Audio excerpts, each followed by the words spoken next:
To Hoffman, Monahan parked in front, docks a Caulfield, fire, scores! You are about to enter Habs After Dark with Recliner Sports. 3, 2,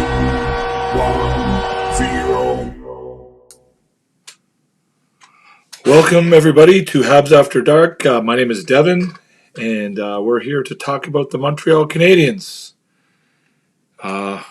Tonight's game finished in a 4-2 loss to the Chicago Blackhawks, and I will be very, very interested to hear what you all think of that game. I am having a hard time deciding what I think about that game, so I will be very interested to see what you all think about that game.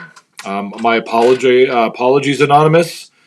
It usually takes me about 10 or 15 minutes after the game ends to get my graphics and everything together before we can go on the air. So I apologize that I wasn't able to get here soon enough for you. I tried my best. I'm sorry. I also apologize for missing a couple of shows over the last week or so. Unfortunately, they were two of the better games of the season that I missed with the victories in Florida and Tampa. Actually, I did the show after I did the show after the Florida. It was Tampa and Vegas that I missed, but as you may know or may be able to tell, that my voice is not still 100%. It was certainly a lot worse recently, and I just wouldn't have been able to do a show for you guys. So I apologize for that as well. Anyways, Canadiens are on a roll. Victories in, like I said, Tampa, Florida, and Vegas. Three teams that we wouldn't have expected them to beat. Certainly not all three of them. And they go to Chicago, and as Entertap is telling us here, it was a bit of a trap game. I agree with that. I said before the game, I wrote some notes. In fact, Entertap would have been privy to a text message that I would have sent about two issues that I thought going into this game. One of them was it's a trap game, and I wrote, will they bring it against a team from the bottom of the standings? So is this, after 3 games against 3 really good teams and 3 really good performances, will they let off the gas pedal a little bit, or will they, will they continue to push and to play well and to play up to their competition as opposed to down to their competition? And the second thing I brought up was dealing with adversity. How would they respond to losing David Savard and Patrick Laine late in the day? Sort of, I don't know what I would call it, last minute. I'm sure the players knew before we did that those two players wouldn't be in the lineup. However, it kind of affects the rhythm a little bit of the team. It affects the rhythm of the team a little bit.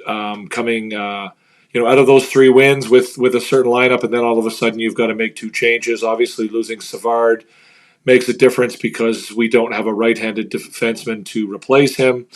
So that's obviously an issue, and obviously Patrick Laine makes a big difference on the power play. And that second line was sort of starting to come into their own a little bit. And then all of a sudden, you're forced to deviate from that line and from that setup. So, it would be, I was interested to see how they would respond. Pardon me, to those 2 missing players. So, as Entertap says, it was a bit of a trap game. Habs played well, but no real high danger chances. Soderblom was the savior of Chicago. I don't know if I agree with that completely, Entertap. I think they did get a fair number of high danger chances. Certainly the advanced stats would tell us that they did. I believe the high danger chances in that game were 9-7 in favor of Montreal. Pardon me, that's a lie. I don't have that number accurate. The number I have is 22-19, I think is the accurate number. Let me just check with natural stat trick just to be accurate. 22-18 in favor of Montreal. So 22 high danger chances is a fairly high number for Montreal. The Canadiens got off on the wrong foot, if you want to call it that. I mean, I don't understand that call, and I never will. Like, how on earth are the Canadiens going on a 5-on-3 after that play? I get the penalty. Yes, there's a penalty. That player was prevented from making a play.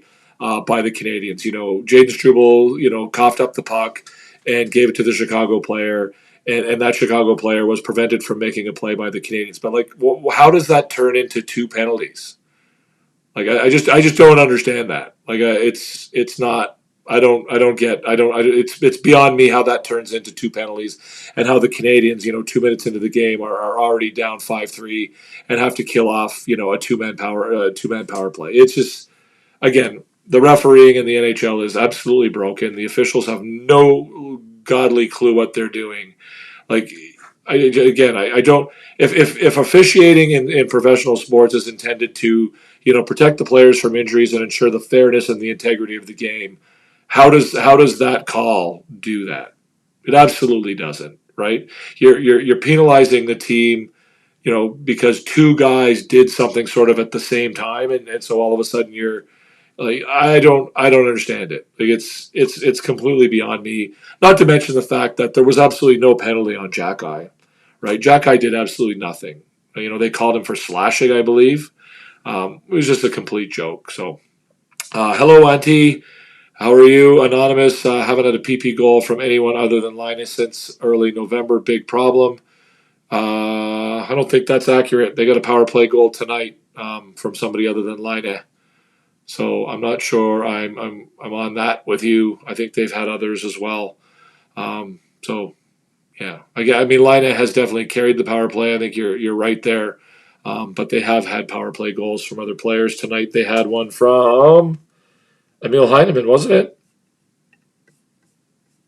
Yeah, Emil Heineman from Matheson and Doc. So let's do that quick, guys. Let's go through the scoring for tonight. The Canadiens, as I've said, they lose. They go down 4-2 to the Chicago Blackhawks. A game, prior to, you would have said they probably should have won, and I mean, they should have won, but they didn't. The game starts, as Entertap has pointed out, with the 2-man power play. The Canadiens, on the exact same play, have both of their defensemen, Jaden Struble and Arbor Jack-Eye, called for separate penalties. Again, totally nonsensical to me. I would love for somebody who referees to explain how that was called, and what the thought process would have been there. In any event, the Canadiens kill off a big part of that penalty, but unfortunately, they're not able to withstand the entire 2 minutes of the 5-on-3. It's late in the 5-on-3 power play. Chicago's moving the puck around as you would expect. A nice seam pass from Bedard to Teravainen, and then Teravainen passes it cross crease to Bertuzzi through the blue paint, and Bertuzzi, of course, with the the puck going across the center of the crease, he has a wide open net, and he's able to put the puck into the empty net. It's 1-0 for the Chicago Blackhawks. 3:21 very early on in the game. Thank you for the likes, guys. I appreciate them. Keep them coming. The Canadiens do manage to tie it up late in the first period. Cole Caulfield with his 20th of the season, this time from Matheson and Suzuki. Really good work by Lane Hudson on the play. He kind of loses the puck and regains the puck 2 or 3 times along the boards. He's just battling really, really hard. He eventually gets the puck to Suzuki behind the net. Suzuki rounds behind the goal, and he feeds the puck out to the blue line to Mike Matheson. Mike Matheson fakes a shot and then finds Cole Caulfield sort of behind and beside the net. So he's beside the net, but he's behind the goal line. Caulfield then sort of wheels around in front of the net, and he beats Soderblom up high over his shoulder. A really nice goal, actually. A really nice looking goal. Great shot for sure. So it's 1-1 after one period. The Canadiens absolutely dominate the second period. It's an absolute domination by them. We'll look here at the scoreboard. Now, it's not completely updated. I did not update the total numbers for high danger scoring chances, but you'll see there, second period, the Canadiens outshoot Chicago 19-8. They outchance them 10-6, and expected goals are 2.2 to 0.9 in that period. So it's a dominant period by the Canadiens. They really took over that period. They were the much better team. They carried the play. Unfortunately, they got goalied a little bit by Soderblom. Arvid? No, what's his first name? God damn, I can't remember. Soderblom. Somebody will tell me in the comments. Anyways, Soderblom kind of stands on his head. He keeps him in the game. The only goal of the second period is Foligno from Kaiser and Dickinson at 7:05. A pretty scrambly play in the Montreal zone. They can't clear it. The puck is just kind of sitting around. They can't just. It's sort of behind their net, and they're just kind of, the puck is there. Nobody can seem to get a handle on it. Dickinson eventually gets the puck and passes it back to the point. Kaiser takes a shot, and Foligno redirects it past Montembeault.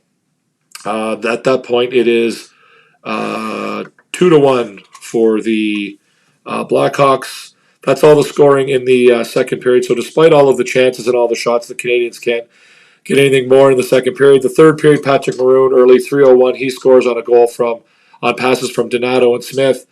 A bad clearing pass from Alex Carrier is intercepted by Smith in the neutral zone. Smith carries the puck into the Canadian zone. He makes a nice cross-ice pass to Donato, who makes a really nice backhanded pass to Patrick Maroon, who doesn't have to do anything other than just direct the puck into that, which is lucky because that's pretty much all that Patrick Maroon is capable of doing anymore in the game of hockey. But anyways, that's how it went.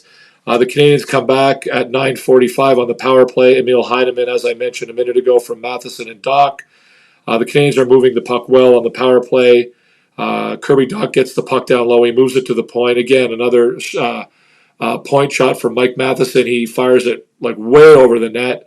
It hits the glass, bounces off the glass, comes back in front of the net, and as it does, Emil Heineman bats it out of the air and into the net behind Soderblom. At that point, it is 3-2. Yeah, it's 3-2 at that point for Chicago. The Canadiens again are putting some pressure on, and it looks like they're going to tie it up. You kind of hope they're going to tie it up. For whatever reason, in that third period and pretty much throughout the game, it just looked like the puck was bouncing all over the place, and they just couldn't get their stick on it. Right? They had so many opportunities, and every time they got a chance, the puck just didn't seem to find their stick. Any of the puck luck and the bounces that they had over the last 3 games just wasn't there tonight. They just couldn't quite put it all together, and so Nick Foligno finishes it off at 15:51. Again, it's another scrambly play around the Canadiens' net.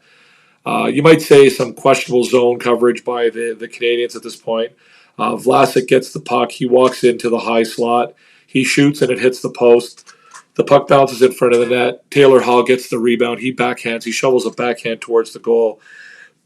Montembeault makes the save, and the rebound's kind of sitting there in the crease, and nobody's able to do anything about it except for Nick Foligno, pardon me. Nick Foligno gets the puck, and he just puts it into the empty net. Easy goal. That's all she wrote. 4-2 was the final. The Canadiens, again, pulled the goalie with about 3.5 minutes left, and they really weren't able to get many chances. Again, the puck just didn't seem to lay down for them. The puck was kind of bouncing.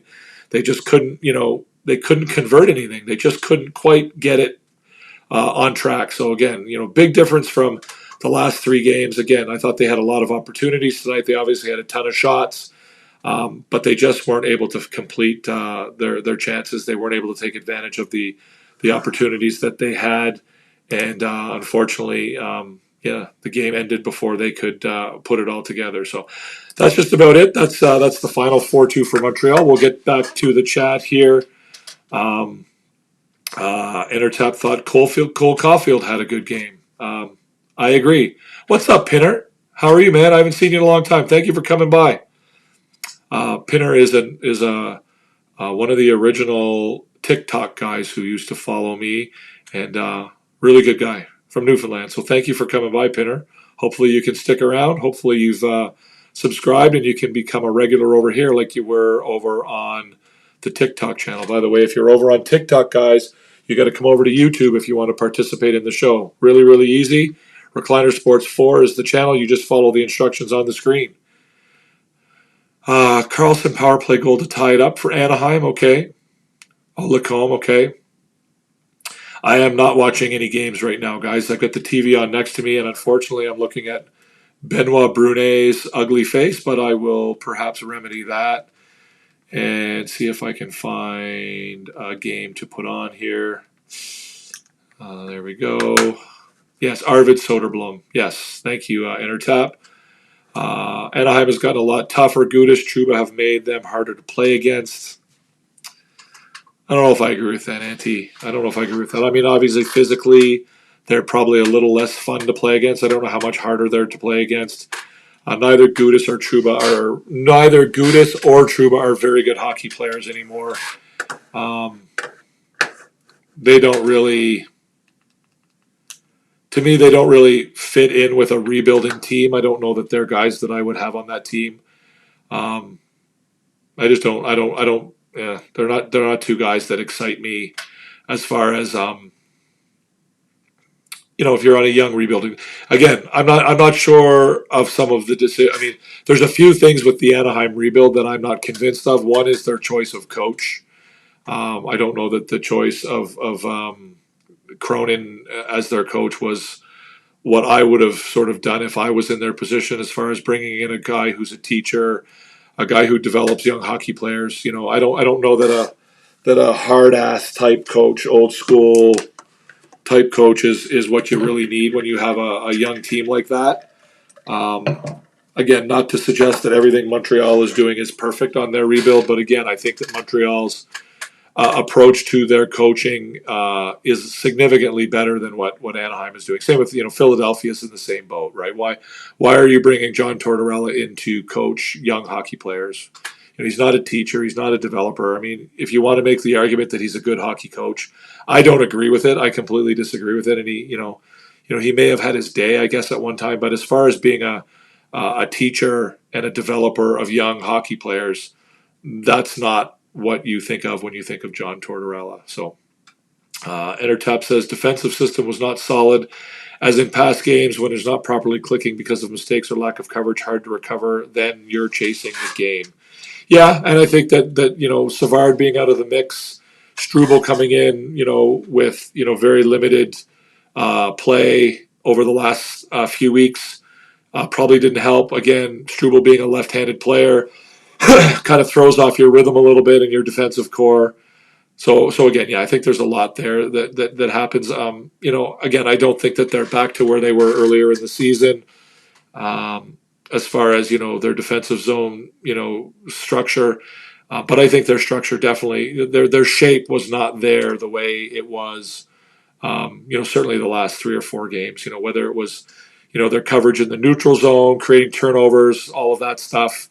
Whether it was coverage in the defensive zone, I thought their shape was not there. But again, when you take 2 guys out of the lineup,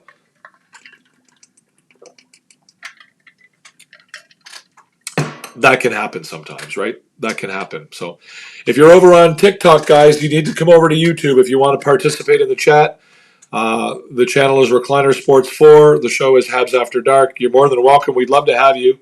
Please come on over. We've got a bunch of people in the chat already. We've got 5 people over here now. If you want to join over, come on and take part.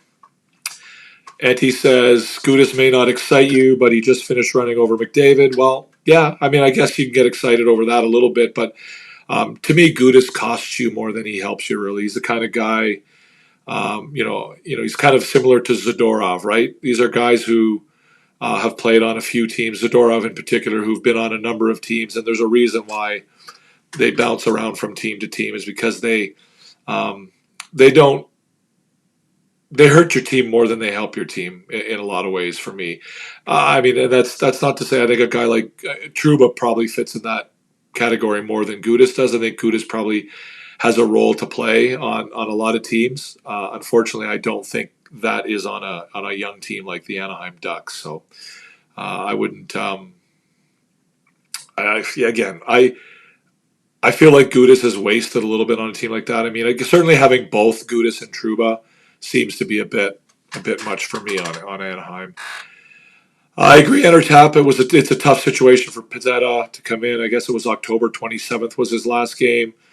He got benched for most of the third. I thought he actually played all right when he was out there. His underlying numbers, again, very limited ice time, but again, his underlying numbers were pretty good. He didn't give up much. I think his expected goals percentage was one of the best on the team. Let me just go here quickly and check. If you want to just stand by, I can check this while we're talking. Expected goals percentage.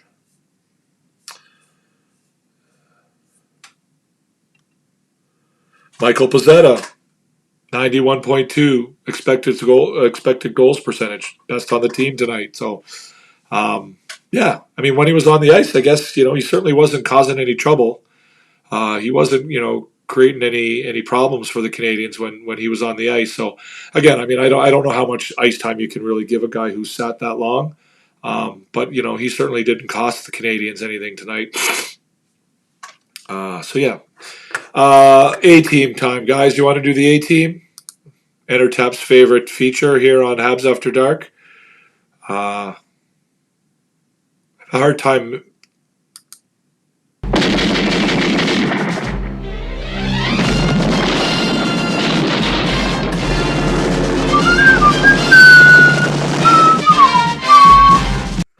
So there it is. There. Whoa, my voice went from me there for a second, guys. There's your A-team, guys. I think the Caulfield and Heineman, I think, were the easy choices tonight. Caulfield was incredible. I thought he had a really, really strong game. For me, I think he finished with, what was it, 7 shots on goal, maybe 8. I can check that as well. Cole Caulfield finishes the game with 7 shots on goal, right? The next closest, Emil Heineman with 5. So Caulfield and Heineman, just between the two of them, there's 12 shots on goal. So, I thought Caulfield looked really good tonight. Again, I've said it a number of times, both on this show and on Coach Frenchie's, that, Caulfield's game has really evolved. He's a much better defensive player, but he's also much better at creating offense for other players. It's not just, him being a finisher anymore. He's skating a lot better. He's carrying the puck. He's beating players one-on-one. He's retrieving pucks along the boards. He's doing a lot of stuff that he never really did before. And he's really been a difference maker on the Canadiens. What's going on, Hoagie? How are you? Good to see you. Thank you for coming. I'm working on it, Hoagie. My voice is still not 100%, but I'm getting there. Emil Heineman, again, I thought had a really good game. Power play. It's not often you see a fourth liner get a chance on the power play, but I think Heineman is kind of unique. He becomes, I think, the 10th. Oh, sorry. He's the 3rd rookie in the NHL this year to get to 10 goals behind Michkov and Macklin Celebrini, which again is an impressive feat for a young player. I don't know that he's in the mix for Rookie of the Year, but he's certainly in the top 5 or 6. We give a lot of attention to Lane Hudson, and Lane Hudson certainly deserves it. But Heineman's having a pretty good rookie campaign as well. Brendan Gallagher. I struggled with this. I didn't particularly think Brendan Gallagher had an amazing game. He looked like his cardio and his fitness were a little bit lacking tonight. There were a couple of shifts where, maybe he was out there a little bit too long, and he looked like he just could barely even stand up on his skates anymore. But his underlying numbers were really, really quite good, right? Like he looked really, really good numbers-wise tonight. So I put him on there. And Alex Newhook, again, I think some people will probably disagree with me on that, but I thought Newhook had a good game today. I think he's been playing well lately. He's skating well. He's gotten rewarded with a few points over this road trip. Obviously, no points tonight for Newhook, but again, I think he's looked good, right? He's a guy who you rely on to use his speed on offense and defense to retrieve pucks. Again, tonight he was retrieving pucks, but unfortunately, he didn't really have anyone to retrieve pucks for because Laine was out of the lineup. So it kind of took away from him a little bit. And Doc as well. I thought Doc played well tonight also. So those are my 4 members of the A-team, guys. Those are the 4 guys that I feel like had really good games, showed up for the Canadiens, were the best performers. Agree, disagree? What do you think? What do you think about that? Are we in agreement with those 4 guys? Is there anybody you think that should be on there that I haven't included? Or is there somebody on there that I have included that you think I'm crazy for putting on there? Let me know. Let me know what you think. Auntie says, well, whatever the reason, Anaheim has beat Winnipeg twice in the last month and about to beat the Oilers for the second time in a week or 2. Yeah. I mean, they're not a bad team, Auntie. They're not a bad team, but again, I just have some questions about some of their decision making as far as the rebuild goes. I think they have good players. I mean, they have some really good players, obviously, and they've got some more to come. They've certainly got a good prospect pool, and hopefully they can turn that into a solid NHL team. Again, I'm not here to crap on Anaheim. I actually quite like them. I'm not sure that I would have Sean Cronin on my team, and I'm not sure the benefit of having two guys like Gudis and Trouba on your team. I mean, Trouba to begin with. I mean, why are you trading for a 35, 34-year-old guy when you're rebuilding? I don't get that. But anyways, it is what it is. Might be me without looking deep into stats, but I thought Galley's game was not great tonight. Yeah, and I don't disagree with that. I don't. It's like I said at the outset, Entertap. I don't necessarily disagree with that. But his underlying numbers were actually too good to ignore. He was expected goals percentage was 89.2 tonight, tied for second on the team. He had an adjusted score adjusted Corsi of 79.8. He had a 1.76 on ice expected goals differential. That's pretty impressive. Thanks so much, Auntie. It was really nice to see you. Thank you for coming by. I really appreciate it. Have a good night. You put in a shift, I think, between Coach's show and my show. I appreciate it. So maybe we'll see you in the next one.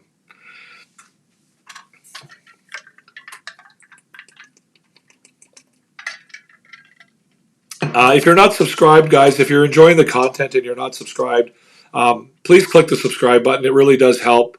We are trying to grow the channel. I think we're just over 200 subscribers now. We're trying desperately to get to 500. YouTube tells me that only about 35% of the people who are watching the show actually are subscribed. So hit the subscribe button, hit the notification bell, hit that thumbs up as well. That really helps also. I really appreciate that. We've got 6 thumbs up so far. I think we can do better than that.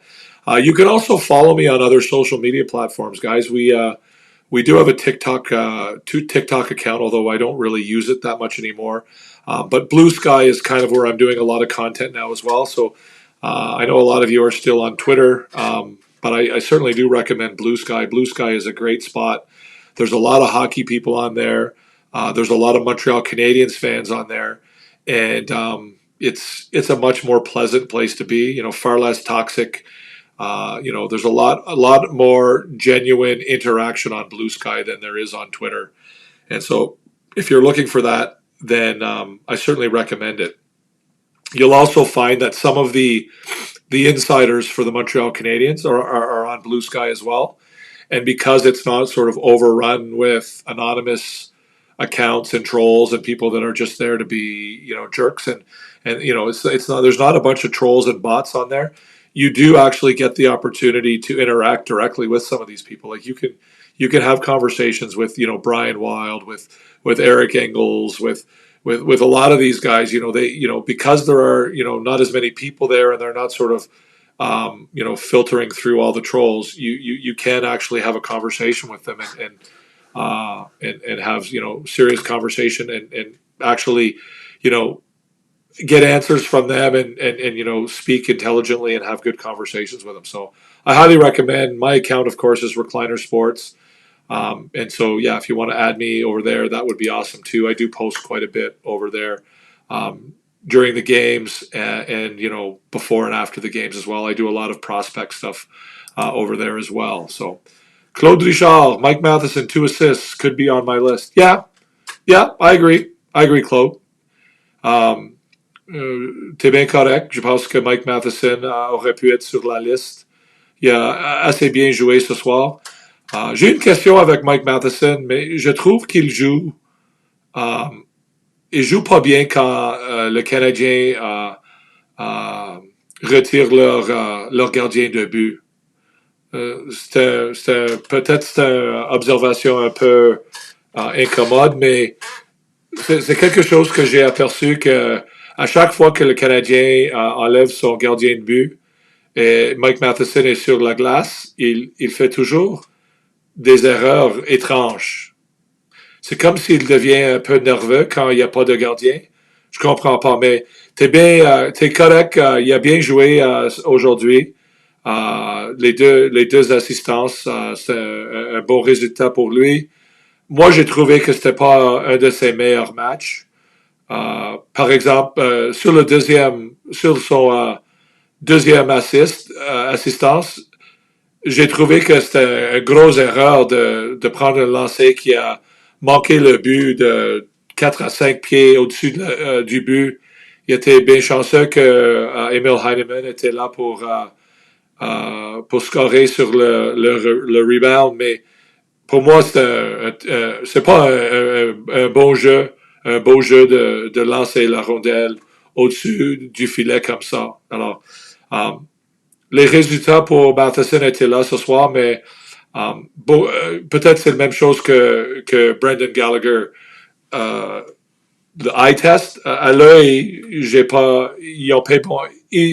n'ont pas bien joué pour moi, mais les statistiques et les résultats ont été là. Matheson, c'était quoi? Expected goals, 56.9 pour Matheson ce soir. How long have the Canadiens been rebuilding? Broadsman Can asks. They have been rebuilding since the beginning of not last year, but the year before that. So what? We're coming up on about 2.5 years now. So yeah, we're 24, 25. Last year was 23, 24.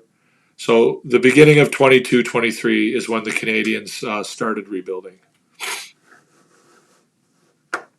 Good question, though. Thank you, Broadsman. Let's go quickly to the report card, because the report card was really the thing I had the hardest time with today, and I don't think I got it right. So I'll look for your guys' input on this Predators score against the Canucks, 1-0, 3 minutes left in the second period.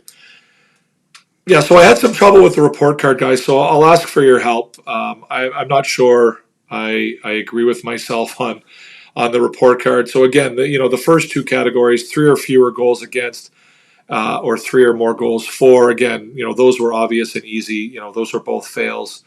The Canadiens failed to score 3 goals and they allowed 4. So in that sense, they get X's on both of those categories. So that's pretty straightforward. But the rest of it, I kind of struggled with. I gave them a failing grade for special teams. They went 1 for 4 on the power play, and they allowed a goal on 1 out of the 3 penalties against.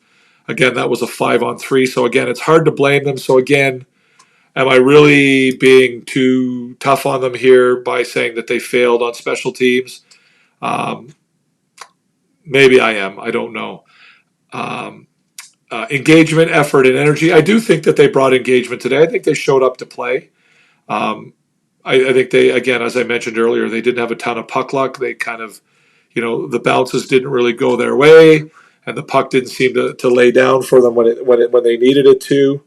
I don't know if that was an ice issue or if that's just something that happens once in a while and you have to deal with it. But I certainly think they came to play. I think the energy was there.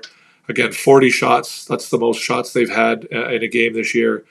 And in particular, that second period, they were dominant and unfortunately couldn't beat Soderblom, who kind of goalied them a little bit. Kind of reminded me a little bit of the Canada-Latvia game from the World Juniors, if that makes any sense to everybody, right? You dominate the game, and you just you can't beat that goalie, and the more shots you get on that goalie, the more confidence he gets, and the better he gets, and then the puck kind of goes the other way, and all of a sudden they score a goal, and then sort of it takes a lot out of you when that happens, right? You've been all over the other team, you've been getting opportunities, getting chances, you're controlling the play, you're controlling the puck, you're controlling possession, you're doing everything you possibly can to win, and then the puck goes down on the other end and they score on their first chance. It's kind of a frustrating place to be. What is up, Franco? Welcome, Franco Iacono. It's nice to meet you. Well, it's not in person, I guess, but Coach speaks very highly of you, and I'm very happy to see that you've subscribed to the channel and that you're You're here tonight, Franco. Welcome. Not a game I would base much on, but more than 3 losses and Habs fans could pull out the calculator. Yeah, well, we know how Habs fans are capable of being. You know, they can be planning a Stanley Cup parade one day and firing the coach the next. So I'm happy that we have a management team now that doesn't do that, but that doesn't sort of overreact and sort of respond emotionally to situations on the ice. But again, you're right. The fans will have their calculators out if too much goes wrong. But you're right. I mean, I don't think you can blame too much on that game. I don't think it's a game you would be particularly proud of if you're the Canadiens coaching staff or the team. But also, I don't think it's one that you need to sort of be overly upset about as well. Progress, I gave it a failing grade. Probably not fair. And when I say that, it's because I think that when this team becomes a contender, when this team becomes a good veteran hockey team or a good winning hockey team, they'll win games like that. Even if they get goalied a little bit, and even if the bounces aren't going their way, they'll find a way to capitalize on their opportunities in a way that they didn't tonight. So that's kind of my thought process there. But again, I don't think it's by any means a step backwards. We've certainly seen them take some big steps forward over the last couple weeks, and I don't think that this is a situation where they've stepped backwards. Obviously, the game tomorrow against Colorado is going to be a big one. And again, the whole idea behind this report card is that we're not judging the team in a rebuild on wins and losses. We're judging it on their performance generally. Tonight, again, probably not fair to give them a failing grade for progress, but it is what it is. I thought they played a full 60 minutes. They dominated the first and the second period. Definitely the second period. The third period, the Blackhawks played a little bit better, but again, the Canadiens were the dominant team from beginning to end. And if it wasn't for that 5-on-3 penalty in the first 2 minutes of the game, I think we probably would have seen a very, very different situation as far as the result is concerned. Discipline, 3 power plays for Chicago tonight, 2 of them on the same play 2 minutes into the game. Obviously, not an ideal play by Jaden Struble, but again, he's made a mistake, and it looks like it's going to result in a possible scoring chance for Chicago, and he's forced to take a penalty, and then you have Arbor Jacki who gets called for a phantom slash. I think it was what they ended up calling it, a bit of a phantom call, and so it is what it is.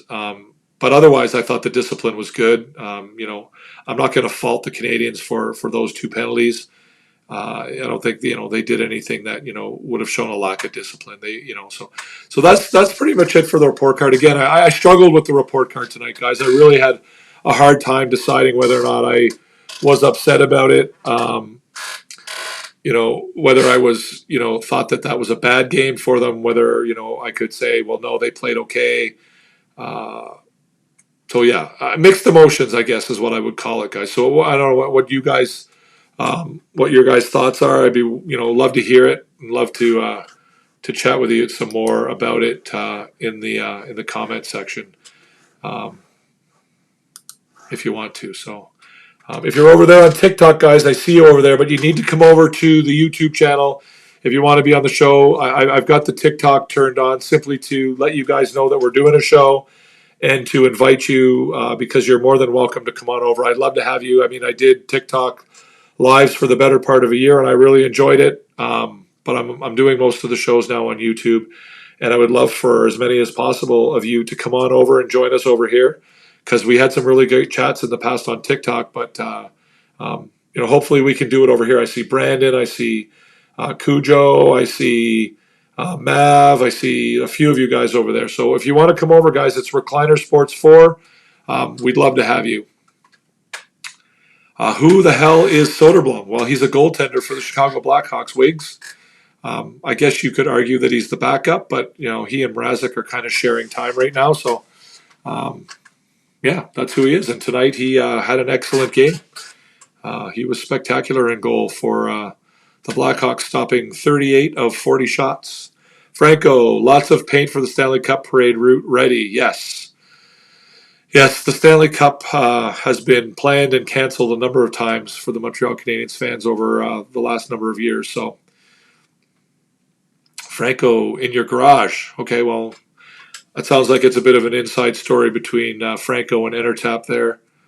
I had to rent the entire city of Montreal empty lots, not because of chances, but prices are lower now. Are you in Montreal, Franco? I used to live in Montreal. I am now in Halifax.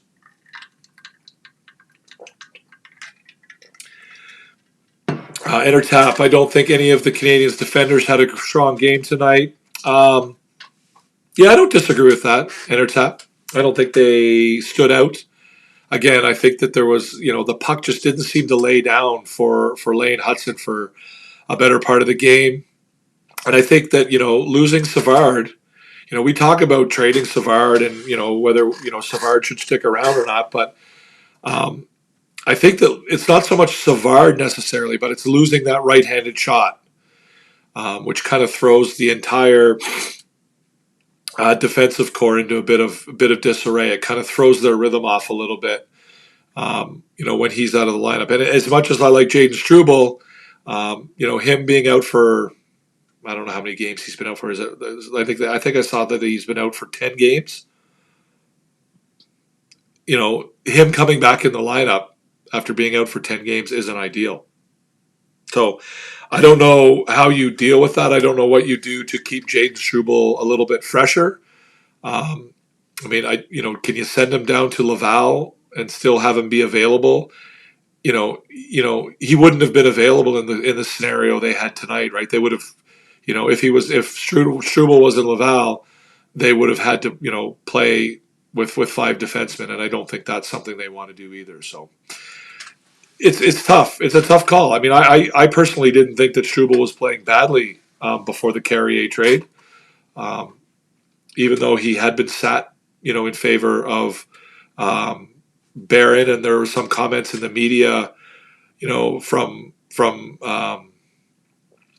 Marty St. Louis, and there was a report from Arpin Basu where he interviewed Struble, and Struble kind of commented that he didn't really understand why he was taken out of the lineup because he thought he was playing well, and then Marty St. Louis said that that was kind of a bit of a concern for me, that there seemed to be a lack of communication between Struble and the coaching staff as far as that was concerned. But at the end of the day, Struble coming back in as a rookie after missing 10 games is not going to be ideal.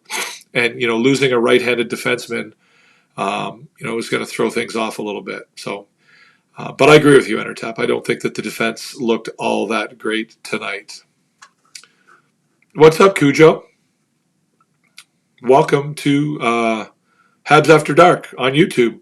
Please feel free to subscribe and hit the notification bell. If you're enjoying this, that would be great. Tonight's game was an opportunity to see that Habs are a real deal, and they're not there yet, and that's okay. Yeah, I agree with that, Franco. And again, I think that was probably in their mind as well, right? They come into Chicago, and again, I think Intertap pointed out that it was a trap game, and they come into Chicago thinking, okay, here's a chance for us to really let loose, right? And here's a chance for us to sort of get out there and just let loose, and then all of a sudden it's like, oh, Patrick Laine is not in the lineup. And, oh, David Savard's not in the lineup. And all of a sudden, it's kind of like it throws you for a bit of a loop. And again, to me, like I said at the outset of the show, that was one of the tests, right? We're looking at winning habits. A winning habit is dealing with adversity, right? It's dealing with that kind of, when things don't go the way that you expect or want them to, how do you react and respond to that, right? Do you respond negatively, or do you respond positively? And in a way, they responded positively tonight, in the sense that, they probably played a pretty decent game, and a game that they, if they play that same way, they'll probably win more often than not. But also, they didn't find a way to win, right? They didn't find a way to get that win.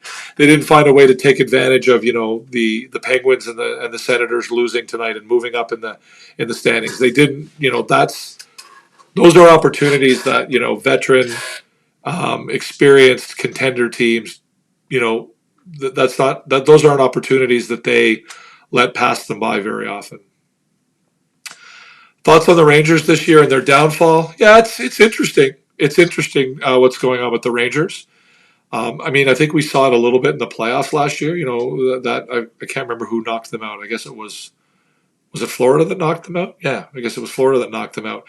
We saw in that final series, we saw glimpses of a little bit of, I don't know what the issues would be, but we saw, Zibanejad, right? There were some instances with Zibanejad sort of looking, again, I hate to use this word, but looking a little bit soft in that final series when they got knocked out. We saw, Trouba kind of being a bit of a more of a distraction and creating more trouble on the team than positive, right?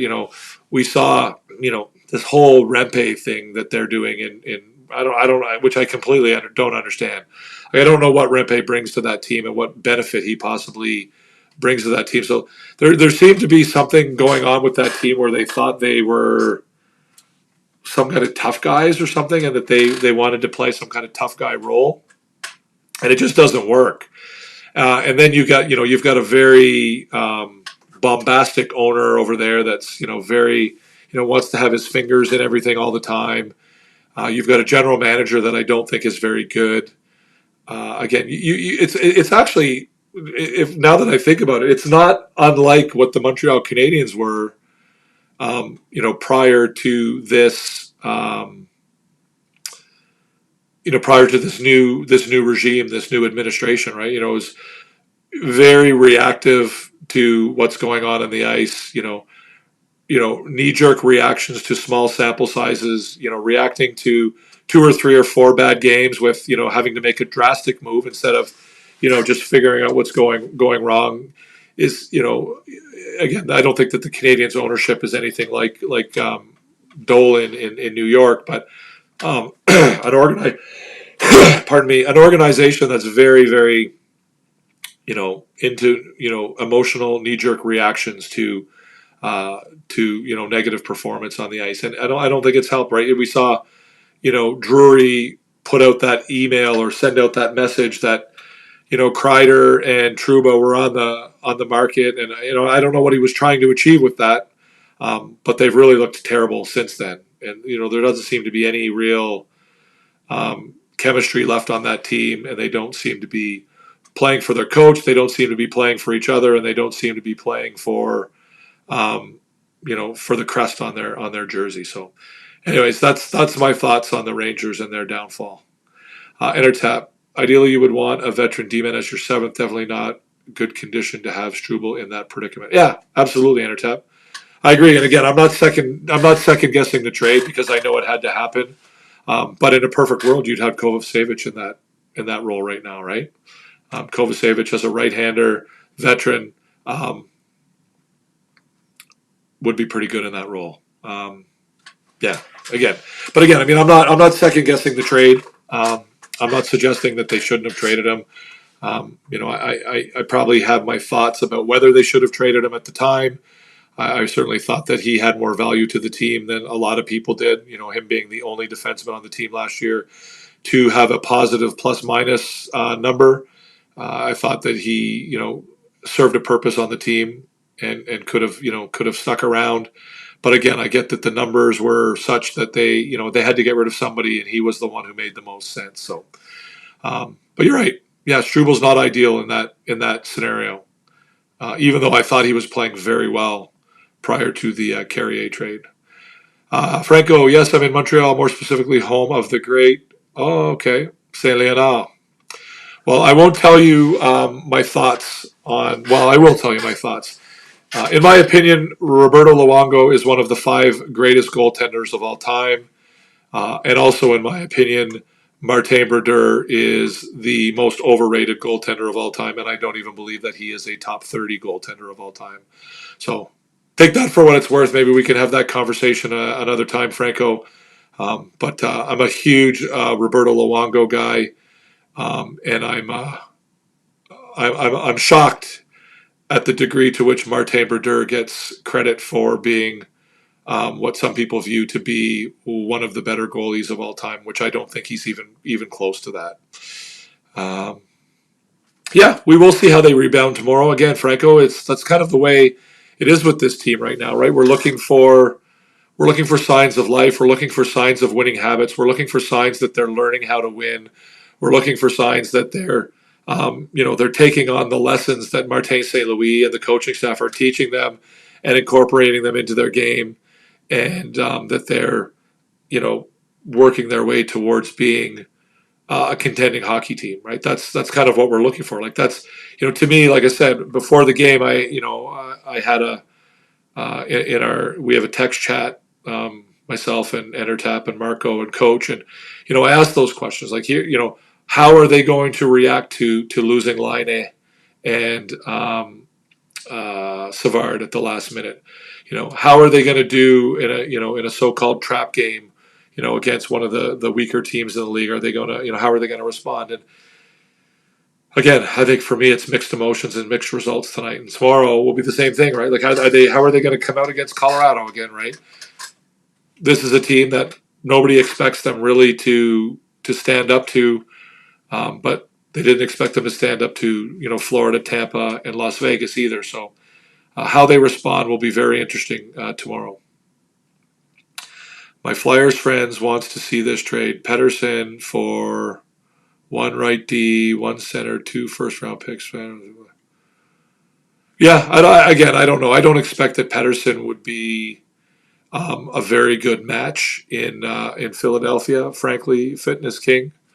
I think that Pettersson and Tortorella would probably be like oil and water. I don't think that Pettersson is the kind of player that Tortorella would really enjoy and get along with. So again, as far as the rest of the trade goes and what the return would look like, I really don't know. It sounds like Pettersson might be available if somebody's looking to make a trade, but I just don't know that the Flyers would be the ideal destination for him.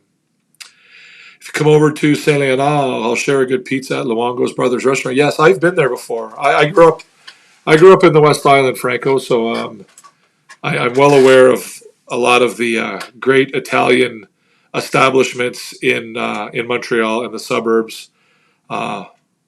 Momesso's, of course, was a great one in the past, which is unfortunately, I believe, now shut down. The other one, I don't know if you know this place, Franco.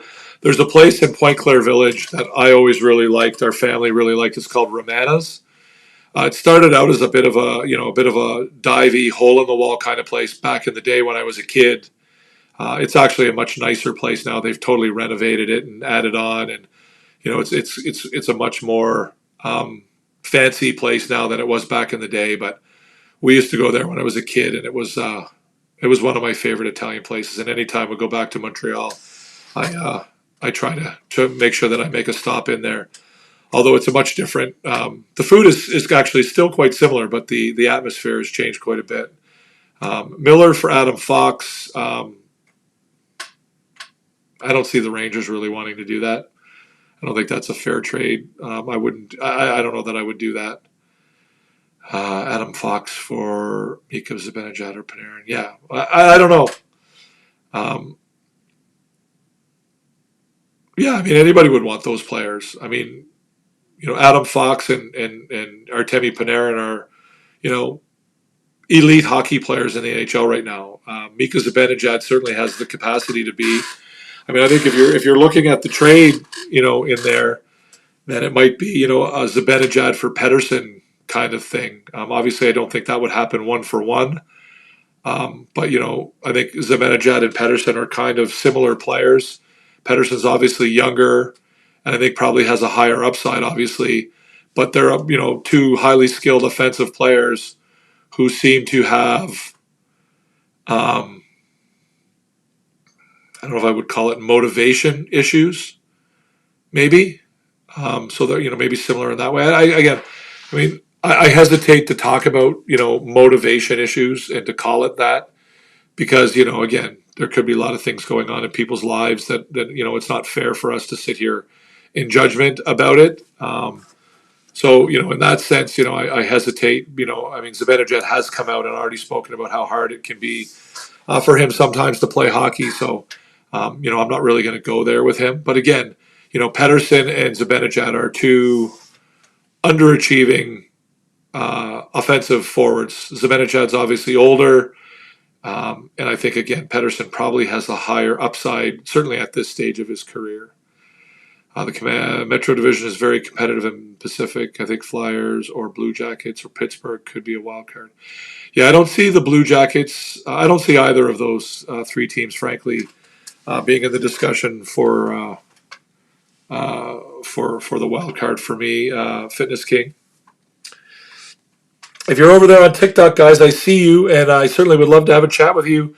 But we're doing a show over here on YouTube. The show is Habs After Dark. All you have to do is follow the instructions on the screen behind me. It says, come and join us. The channel is Recliner Sports 4, and the show is called Habs After Dark. The reason I opened up the TikTok is just to let you guys know that we're doing the show and to invite you to come on over, because we'd love to have you. I did some really fun stuff on TikTok over the last year. I met some really cool people and had some really great conversations.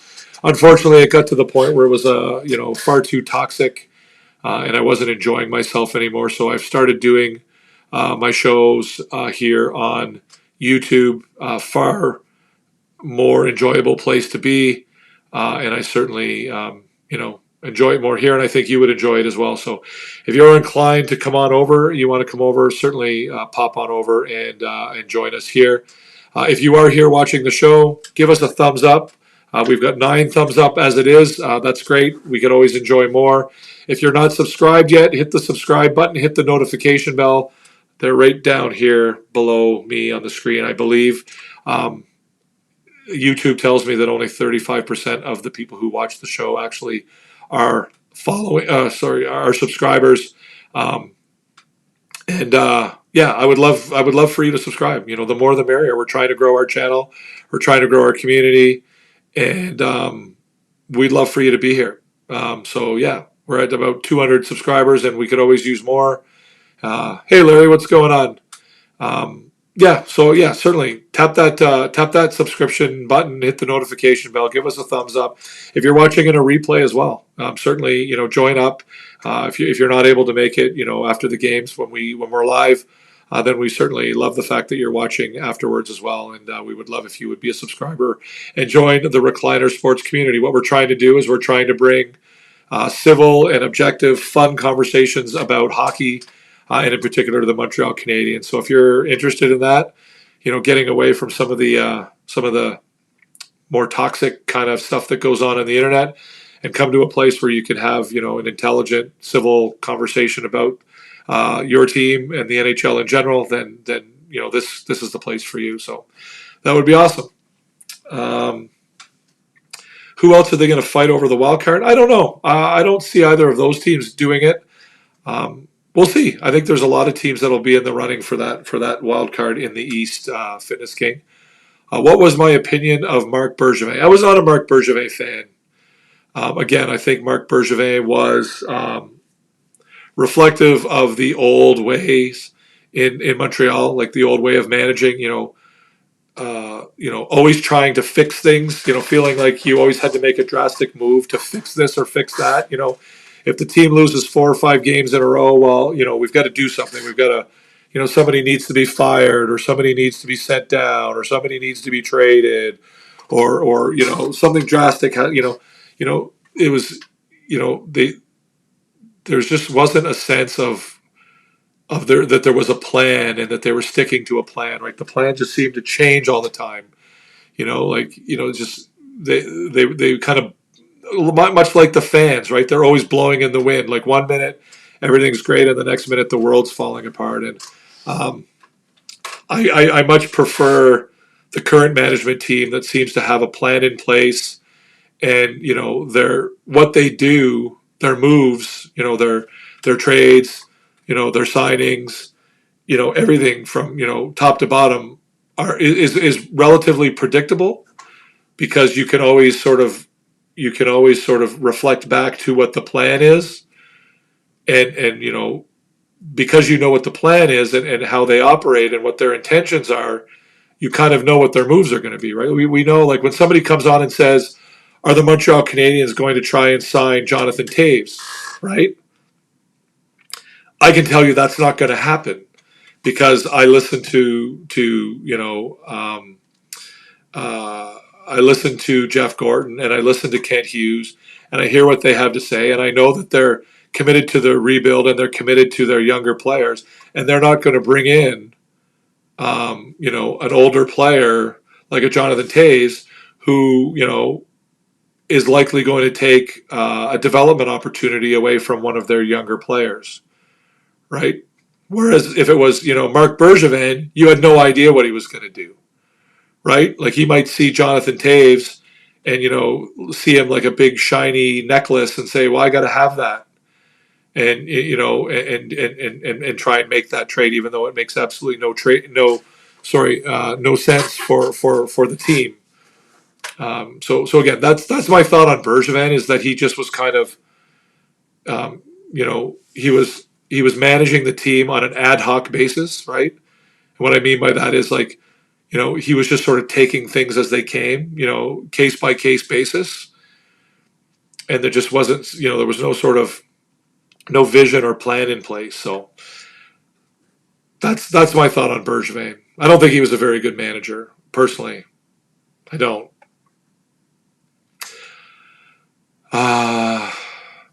Me either, Devin. Are you agreeing with me about Bergevin, Larry? Not sure. If Pavel Bure did not get injured and had a long career, do you think he could have been better than Mark Messier, since Bure scored 60, 57 goals a season? I thought Bure was better than Mark Messier. I hated Messier. Well, they're extraordinarily different players. Fitness King, I mean, you know, Bure, you know, was a better offensive producer in a lot of ways. He was certainly a more skilled offensive player than Messier. Messier obviously, you know, tallied a number of points, but his style of play was very different, and, you know, he brought things to the game that Bure never did. You know, the leadership, the toughness, the grit, the physicality, a lot of that stuff. I mean, obviously his numbers are incredibly impressive, and I think, you know, at least part of that can be attributed to the fact that he played alongside Wayne Gretzky for a good part of his career. But, you know, again, better is a very subjective term as far, you know, what do you mean better, right? You know, oftentimes hockey fans will associate scoring and points with being better, and I don't. I think that, you know, better is subjective, and I mean, you can be better at one thing than somebody and not at another. So I think that, you know, I guess the diplomatic or the non-answer to your question is that I think Bure was better than Messier at certain aspects of the game of hockey, and Messier was better than Pavel Bure at many aspects of the game. If you're asking me what player I'd rather have on my team for the long term, I'm not a big Mark Messier fan either, frankly. I don't really like the guy, but he certainly was a spectacular hockey player, and I think any team would be, you know, would benefit by having him on the team. Bergevin was a reaction to a previous regime that always stood pat at trade deadline time and UFA time. Problem is, he worked on an island of one. Yeah, I don't disagree with all of that. I don't disagree with that, Intertap. The Canadiens have been a pretty conservative organization in a lot of ways, but again, I think they have been a reactive organization for a really long time. You know, I think you're right. You can argue that the previous regimes were, you know, kind of hesitant to make moves, but they also kind of, you know, whistled in the wind a little bit when it came to, you know, the team and sort of, you know, reacting to the ups and downs of the organization and sort of responding to the fans and things like that. I've never been a fan of that. I've never enjoyed that with you know, the management of the Canadiens. So I'm happy. You know, I'm ecstatic, over the moon with the current management. So Danault and Suzuki trades are really good. Dvorak trade was terrible. It evens out, I think. Well, yeah. Again, I think, you know, I think that I'm not judging Bergevin strictly on the trades that he made. I think there's more to management than just the trades. It's the people you surround yourself with. It's development. It's scouting. It's all of that stuff. And Bergevin was not good at that stuff. He made a lot of trades, right? And like I said, he was reactionary. He was always trying to do stuff. I don't know what you mean by the Deneau trade being really good. But again, if you make a lot of trades, some of them are going to be good and some of them aren't. Right? So again, the Suzuki trade was obviously a really good one for Montreal. I don't know that losing Deneau was ideal. But again, general managers are going to make good trades and they're going to make bad trades. For me, in a perfect world, you're making trades that help your team. So, the perfect example, we just talked about it, is the Jonathan Kovacevic trade, right? Everyone's, a lot of Canadiens fans, certainly, prior to this recent winning streak, were, sort of criticizing, they were criticizing Kent Hughes for, getting rid of Kovacevic. And, look how good Kovacevic is doing in New Jersey. And, we could use him right now. And, both of those things are true. But it doesn't change the fact that at least that trade was consistent with the vision and the plan that the team has. And he didn't sort of deviate from that plan for whatever reason, right? And, same thing, I guess you could say, about, the Carrier trade, the original Barron trade for Lehkonen. Yeah, Lehkonen turned out to be a really good hockey player. And Barron didn't. It didn't work. But, it kind of fit within the mold of what this team was trying to do, right? It fits within the plan. Again, like I said, Hughes is predictable because we know what the plan is. He's expressed the plan to us. He told us what the plan is. And he tells us, why he does things and why he doesn't do things. So, trading Lehkonen for Barron kind of made sense within the plan. Unfortunately, Barron didn't work out. So, it is what it is.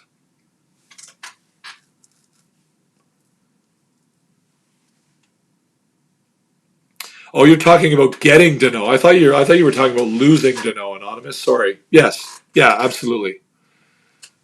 Yes, I agree with that.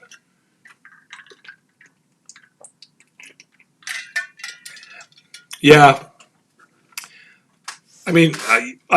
Perhaps Franco. Franco says Bergevin brought the Habs to a Stanley Cup final, so it's hard to really say more due to COVID, but it's behind the Habs, yet lots of pain. Again, I'm not sure how much credit I'm giving to Bergevin for bringing the Canadiens to the Stanley Cup, but I guess he does deserve credit for it. I'm not a fan of the COVID thing. I think, the Canadiens were in the same situation as every other team in the league, and, they were the second best team, that year. And, the argument that they received some sort of benefit because of the bubble and all of that, well, they didn't receive any, benefit or whatever that any other team didn't get. So there's, again, the idea that Stanley Cup final doesn't count is, kind of one of the, again, it's a Toronto Maple Leafs favorite thing to say, Toronto Maple Leafs fans' favorite thing to say. But, I guess you got to give, Bergevin credit for that to a degree. I think that team, if we were being honest with ourselves, we would say that team wasn't really that well put together, but they did manage to come together at the right moment and play really well. But again, I don't think that's a team that you would argue,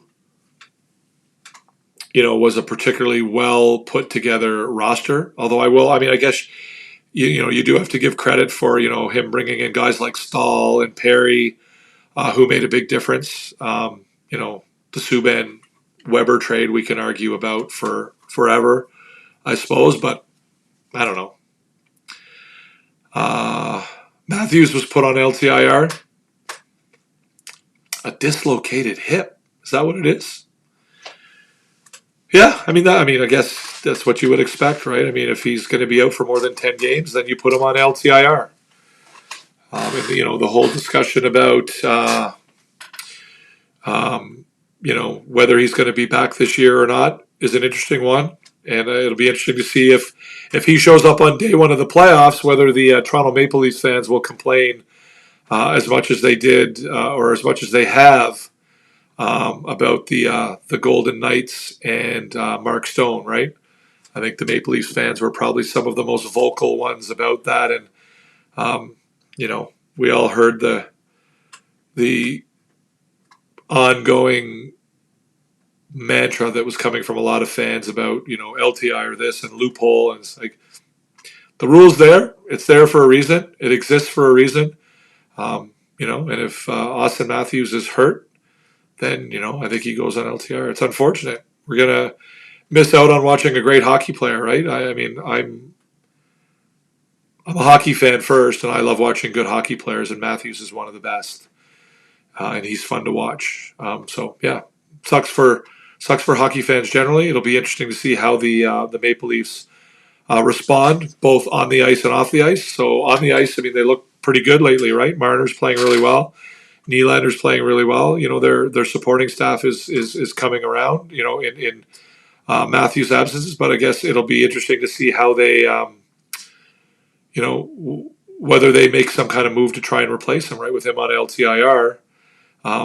It clears up some cap space now that they, will they use that to go out and sign somebody? So we'll see.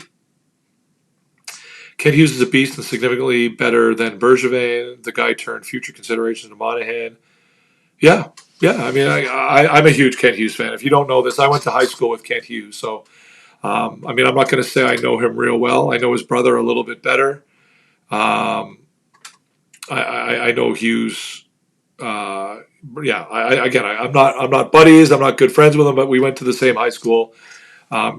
Ryan, Kent's brother, was a year ahead of me, and Kent was 3 years ahead of me. I was excited when he was named the GM. One, because of the personal connection, but also I'm a huge fan of GMs that aren't former players. I think that for the most part, former player GMs are, again, is not a rule, but a lot of the former player GMs I don't think are very good at their job. Yzerman's not good at his job. Shanahan's not good at his job. We've seen a lot of these guys. So I've always had a bit of a Bergevin was not good at his job, in my opinion. Pat Verbeek out in Anaheim, I don't think is particularly good at his job. But some of the best GMs are, come from the agent world or certainly the non-hockey playing world. Julien Brisebois in Tampa Bay, Bill Zito in Florida. Who else is in that category?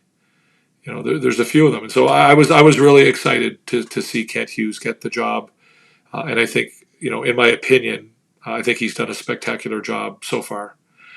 Do I think Matthews will skip the Four Nations? I don't think he'll have a choice if he's got a dislocated hip and he's on LTIR. It doesn't sound like he's going to be healthy in time for Four Nations Anonymous, but we'll see. I mean, I don't want to speculate about somebody's health. I'm not going to speculate about somebody's physical well-being. So, yeah. So, if you're over there on TikTok, guys, come on over and join us over here on YouTube. The show is Habs After Dark. We are live right now as we speak. You are free to come on over. You're welcome to come on over. We'd love for you to come on over and join us over here. The comments are kind of dying down on us. I think we have a few more minutes left in us, but we're coming to a bit of the end of the show. We're on an hour later than normal because Chicago is another hour behind me. So, again, it's 1:15 here in Halifax, so it's getting to be a little bit late. If you are watching the show, guys, I certainly would invite you and ask you to subscribe. Hit the notification bell. If you hit the notification bell, you will get notifications, obviously, about when we are going live. Again, if you subscribe, it helps us grow our channel. It certainly does make things better for me. We're trying to get to 500 subscribers. We're only at 200. The more the merrier. And so if you're not subscribed, then please do so.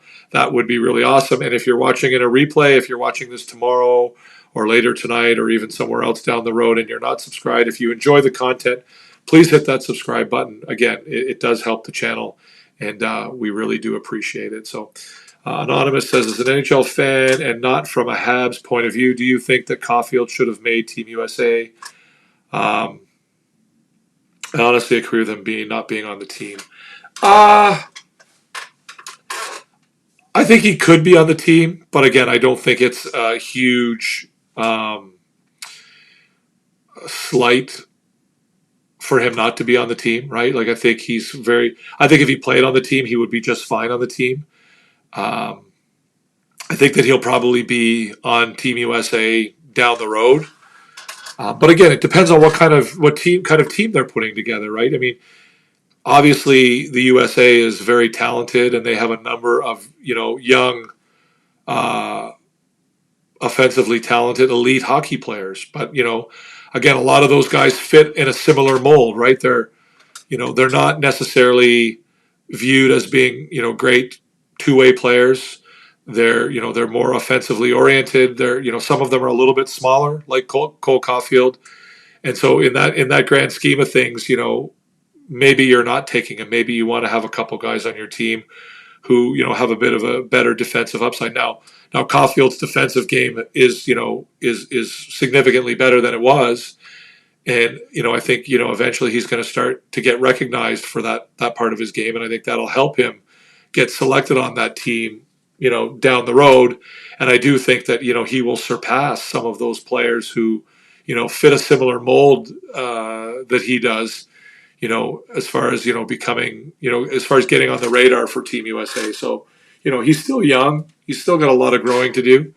But if they had named him on the team, I think he would have done just fine. I think he would have been an adequate player. He's always played well when he plays for Team USA. But again, I think down the road, I think we're going to see both Lane Hudson and Cole Caulfield play significant roles on Team USA when it comes to international competition. Franco is from the hockey school that you start off by opening the doors for the bantam players. I'm not sure what you mean by that, Franco. Are you talking about like if you're going to work your way up to being a general manager or a coach that you start from the bottom? I guess I agree with the sentiment of that to an extent. I don't think that starting by opening doors for bantam players really means that you're going to be a good coach or a good GM. I think that for me, you want to be a hockey person. You obviously want to be somebody who loves hockey and who's committed a good part of their life to the sport. But I don't think that means that I don't think that being a former player necessarily gives you any more advantage than being somebody who's been an agent all their life. And I mean, Kent Hughes certainly was a hockey player as well, right? Kent Hughes, played hockey at Middlebury College. He played junior hockey, not junior hockey, he played CEGEP hockey in Montreal. Collège Saint-Laurent, I think, Patriote. He went to Middlebury College. He went to law school, became an agent. He coached, his kids. He was around the game his entire life. He said it when he was first introduced, as the general manager that, hockey is his life. It's always been a big part of his life. He's got a brother who played in the NHL. He's got kids that are, high-level hockey players, So again, I'm not sure I completely understand your point, Franco. I don't know that you have to start opening doors for bantam players and work your way up in order to be an effective manager. I mean, I think that certainly, does give you some experience and some qualities that would be beneficial. But I don't think you have to do that. Again, we're seeing now that some of the best general managers in the NHL are guys who are coming from the agency ranks. They're not former players. They're not. They're not. In fact, I'm not a fan of hiring former players just for the sake of them being former players. I mean, obviously there's exceptions, and to me, Marty St. Louis was hired not because he's a former player. He was hired because of other skill sets that he had or that the management recognized in him. Thanks so much, EnterTap. It was great to see you, man. We will see you in the next one. I'm going to shut things down here in a second anyway. So, yeah, it was great talking to you, EnterTap, as always. So that's going to be just about it for me, guys. A little bit of a slower night in here than usual. A little fewer comments than we normally have. Yes, I was aware that Kent's son got drafted. Yes. Here's a trivia question: which NHL hockey team did Kent Hughes' brother Ryan play for? He played for one NHL hockey team. I think you'll probably look it up, but yeah, in any event, I'll let you look that up. Yeah, so that's going to be it for tonight, guys. If you're over there on TikTok, listen, I appreciate you guys, but unfortunately, we're not doing TikTok shows anymore. We're not doing TikTok lives. If you do want to join the show, you do have to come over here to YouTube. It is fun, I promise. I promise you'll enjoy it. We just stopped doing TikTok. It's far too toxic over there, and way too much time is wasted sort of filtering or sifting through the bullshit over there to get to the good stuff. I did have great times over there. I did meet some really cool people and have some great conversations. But unfortunately, it was getting to the point where I just wasn't enjoying myself just because there's way too much. For example, the can man over here was just trying to start crap. But again, anonymous trolling and whatever, it just wasn't worth it over there anymore. So now we're doing our show on YouTube. More than welcome to come and join us over here. We would love for you to come over here. That would be awesome. Not the Nordiques. Anonymous, incorrect. EnterTap is correct. The team is Boston. He was drafted by the Nordiques, Anonymous. He was drafted, I believe it was, I can't remember what number overall it was, but it was the first pick of the second round. But he never did play for the Nordiques. He played for the Cornwall Aces, the Quebec Rafale, I believe, in the Nordiques organization. But eventually he played a handful of games in the NHL for the Boston Bruins. I'll try my best, Franco. I'll try my best. I appreciate you. I appreciate your comments, and I appreciate you being here, and I will do my best to understand. And I will do my best to be understandable as well. So, yeah, so that's going to be it, guys. Thanks so much for coming. If you're not subscribed, obviously I've asked before, but if you're not subscribed, all you have to do is hit the subscribe button down below. It does help us. If you enjoy the content, why not? It's an easy thing to do. It really helps. We're trying to get to 500 subscribers. If you do enjoy the show, we go live with Habs After Dark. Every time the Canadiens play, we go live about 10 or 15 minutes after the game. I am working on an outline for a daytime show, which I'm going to start doing maybe once or twice a week, called Therapy Day, or Habs Therapy Day. We're almost ready to go with that. We'll probably fire that up in the next couple of weeks, which will be a fun thing to do. It won't be focused specifically on a game, but if that's interesting to you, then hit the subscribe button. Join the family. Join the Recliner Sports team. It's a really cool spot to be. We have fun, civil, intelligent conversations about hockey and the Montreal Canadiens. If that's something you're interested in, then we would love for you to be a part of it and for you to subscribe. So if you're watching in a replay, absolutely all the same applies. Again, I get that not everybody can make it after the games, but if you are enjoying the content after the fact, then certainly subscribe. And we would love to have you that way as well. So that's going to be it for tonight. The Canadiens fall 4-2 to the Chicago Blackhawks, despite outshooting the Blackhawks 40-26. Again, a bit of a bittersweet game for the Canadiens. I mean, you could find some positives, I think, in the game. But there were also some negatives. Unfortunately, the winning streak is over. They will play in Colorado tomorrow. I believe the game is early. I believe it's 6 o'clock, maybe 5 o'clock Eastern time. I'm not sure. But I think the game is earlier than the normal Saturday night time. And they will look to get back on the winning track against another formidable foe, Nathan McKinnon, Mikko Rantanen, and the Colorado Avalanche. It should be an interesting game, and I will certainly look forward to watching it, and I will certainly look forward to hanging out with all of you after the game. Like I said, if you subscribe and hit the notification bell, you will get notified when we go live. So that's it for tonight. I do really appreciate all of you for being here. Larry, Franco, Anonymous, EnterTap, Fitness King, a whole bunch of you guys, Marco, Scrolling through. Wiggs, Broadsmond, Claude Richard, Auntie was here early on. Hoagie was here. Hoagie's always a good time. Pinner was here briefly, said hello. Claude Richard was here. That's pretty much it. So that's it for tonight. I appreciate all of you. Thanks so much. I do appreciate the support. We're trying our best. If you have any comments and you're watching in a replay, feel free to put them in the comments section. I will do my best to respond.